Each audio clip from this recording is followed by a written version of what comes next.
Ala innahum humul mufsidun. Sedarlah bahwasanya mereka itu adalah golongan perosak. Ya Allah, Allah Ta'ala nak beri kita sedar, jangan tertipu dengan mulut manis mereka ini. Mereka ini adalah golongan perosak. Walakin la yash'urun, tetapi mereka tidak sedar yang mana mereka membuat kerosakan di atas muka bumi. Inilah dasar orang-orang munafik.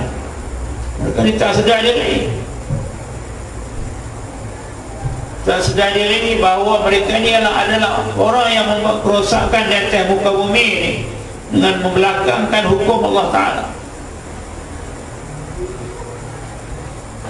Jadi Allah Ta'ala kata mereka itu adalah golongan perosak, tapi mereka tak sedar. Jadi Allah Ta'ala ulang, la yash'urun wa ma yash'urun. Ini adalah sifat kelemahan yang ada pada diri manusia. Hatinya sakit, dia tak sedar. Kata hatinya sakit, mereka membuat kerosakan, bukan kebaikan. Mereka pun tak sedar yang mereka membuat kejahatan. Ini lemahnya manusia. وَإِذَا قِيلَ لَهُمْ آمِنُوا كَمَا آمَنَ النَّاسُ قَالُوا أَنُؤْمِنُ كَمَا آمَنَ السُّفَهَاءُ أَلَا إِنَّهُمْ هُمُ السُّفَهَاءُ وَلَكِنْ لَا يَعْلَمُونَ. Dan apabila ditegur terhadap mereka itu, bila ada orang tegur mereka, bila Rasulullah tegur mereka, kamu ni berimanlah sebagaimana orang lain yang beriman. Bagaimana Abu Bakar beriman, bagaimana Umar beriman, dan sahabat-sahabat yang hebat-hebat itu beriman. Berimanlah seperti mana mereka itu. Lalu mereka menangkis. Mereka berkata, anu'minu kama amana as-sufaha. Adakah perlu kami beriman sebagaimana beriman oleh orang-orang yang bodoh-bodoh itu? Jadi mereka menganggap orang-orang yang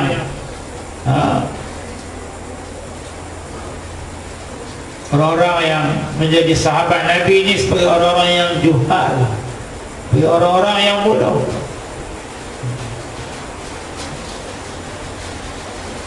Ay la taf'al ka fi'lihim, kau jangan lakukan yang demikian itu sebagaimana tingkah laku mereka itu. Jadi mereka menuduh sahabat-sahabat ini orang-orang yang bodoh-bodoh. Antara amalan sahabatnya, mereka ini membelanjakan semua harta mereka, banyak harta mereka ke jalan Allah Ta'ala, sehingga akhirnya mereka pun jadi susah, menjadi miskin kerana banyak belanja. Dan mereka menanggung kesukaran, segala kesukaran hidup. Makanan tak ada, itu tak ada, mereka sanggup keluar semuanya untuk di jalan Allah Ta'ala. Itu orang-orang munafik kata mereka ini orang yang bodoh-bodoh, tak tahu nak jaga ekonomi, tak tahu nak agih-agihkan harta untuk masa yang akan datang. Jadi mereka kata mereka ini adalah orang-orang yang bodoh. Wa idza laqul ladina amanu qalu amanna. Ini antara sifat orang-orang yang munafik ini. Mereka adalah talam dua muka. Depan orang yang beriman, mereka mengatakan amanna, kami beriman. Dan apabila mereka pulang daripada sahabat-sahabat Nabi ini kepada syayatinihim, kepada syaitan-syaitan mereka. Kita lihat Allah Ta'ala panggil kumpulan-kumpulan munafik ini, kumpulan-kumpulan musyrikin juga Allah Ta'ala panggil syaitan. Syayatinihim, kepada syaitan-syaitan mereka.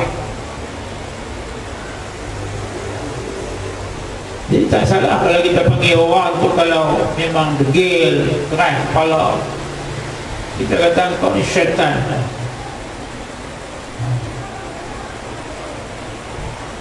Dia tak salah. Kau ni dipengaruhi oleh syaitan. Kau ni nak mengikut syaitan ni. Wa idza khalau ila syayatinihim, dan apabila mereka pulang kepada syaitan-syaitan mereka, yaitu ru'asaihim, ketua-ketua mereka. Kalau kita kata ketua-ketua negara lah, ataupun kepada ketua-ketua yang mereka patuhi itu dari kalangan munafikin ini. Jadi apa yang mereka kata, inna ma'akum, kami ini bersama kamu dari segi agama. Dari segi agama ni kami dengan kamu lah, kamu jangan bimbang lah, kami tetap bersama dengan kamu. Innama nahnu mustahzi'un, sebenarnya kami hanya mengejek-ngejek sahaja. Mustahzi'un ini ialah kami hanya mengejek-ngejek orang-orang yang beriman, mengejek-ngejek Rasulullah SAW, mengejek-ngejek para sahabat. Jadi ejekan mereka itu dengan menzahirkan iman dan menyembunyikan kufur dalam dada mereka.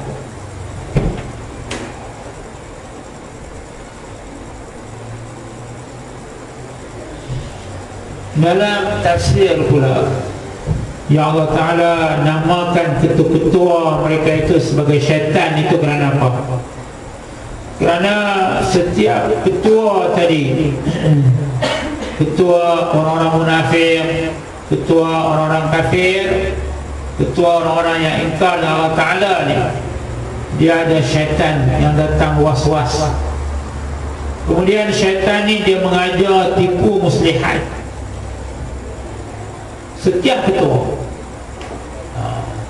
Jadi bila dia memerintah negara, bila dia memerintah umat dengan hawa nafsunya, jadi siapa yang memberi ilham kepadanya dan siapa yang mengajarnya selain daripada pengajian yang dia belajar, maka syaitan juga tunjuk ajar dan mengajarkan orang tadinya akan tipu daya. Dan kata sebahagian ahli tafsirnya yang disebutkan nama syayatin tadi ialah kerana mereka ini macam mana syaitan-syaitan juga pada menipu manusia, bercakap manis di mulut, tapi hati mereka ini lebih berbahaya daripada serigala. Manis di mulut tapi hati lebih berbahaya daripada serigala.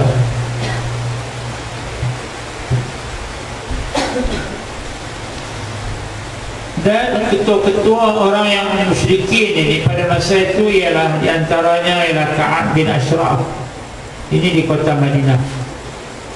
Kemudian Abdul Jar dari kabilah Juhainah, ini ketua-ketua munafikin. Kemudian Abu Burdah daripada kabilah Bani Aslam, dan Auf bin Amir dari kabilah Bani Asad, dan Abdullah bin Aswad di negeri Syam sana. Jadi bila mereka mengejek-ngejek Allah Subhanahu wa Ta'ala, mengejek-ngejek Rasulullah, orang beriman, bi'izhari iman, dengan menzahirkan iman, Allahu yastahzi'u bihim, Allah Ta'ala akan balas ejekan mereka itu, ayujazihim, membalas mereka itu dengan ejekan terhadap mereka, wa yamutuhum fi tughyanihim, dan memanjangkan mereka itu di dalam sikap mereka yang melampaui had. Tughyan ini maksudnya melampaui had, dengan kekufuran mereka, tersangat melampau mereka dengan kekufuran itu. Ini kejahatan mereka. Ya'mahuna, mereka ini yatarajaduna, mereka dalam keadaan tercengang-cengang, tahayyuran, terpinga-pinga. Ulaika alladhina ishtaraw ad-dalalata bil huda, inilah golongan mereka-mereka yang telah menjual, telah membeli kesesatan dengan petunjuk. Mereka sanggup beli, jual hidayah, ambil apa? Ambil ad-dalalah.